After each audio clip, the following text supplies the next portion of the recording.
Diaoubé Kabendou est la première étape de la visite initiée par le projet Tiers Sud Baye Daré et ses partenaires. Dans ce périmètre maraîcher de 2 hectares, elles sont près de 100 femmes à y mener les activités grâce au projet. Une véritable activité génératrice de revenus pour ces braves dames.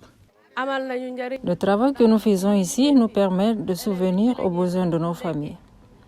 On achète tout avec ce que l'on gagne ici. Ce champ nous arrange beaucoup. Cap ensuite sur le bassin de l'Anambé. Ici, dans le secteur G, ces 1200 hectares sont en train d'être réhabilités par le projet Tiers Sud Baye Daré. D'importants travaux sont entrepris ici et cela permettra de mettre les productrices dans d'excellentes conditions de travail. Nous avons essayé de visiter d'abord les premiers maraîchers, voir quelle était la problématique entre foncier et accès à l'eau pour les femmes. Nous avons vraiment échangé beaucoup par rapport à ça. Nous avons visité un périmètre de 2 hectares où nous avons à peu près 80 femmes qui s'activent. 80 femmes qui s'activent autour de la mise en valeur de ces premiers maraîchers avec comme principale contrainte vraiment non seulement le fait que le premier soit étroit, mais aussi un problème de disponibilité en eau.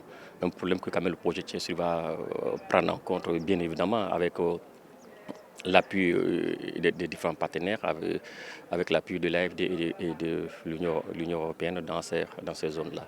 Le projet Tiers Sud Baye Daré est un projet de la Sodagri cofinancé par l'Union européenne et l'Agence française de développement d'un montant de plus de 30 milliards de francs CFA. Il a pour objectif le développement économique durable des terroirs ruraux du Tiers Sud du Sénégal.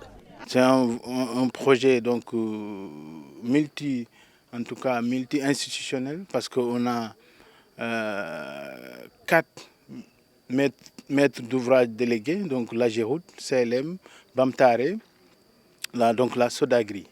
Nous avons une grande composanterie, une composante banane, une composante lait et une composante maïs.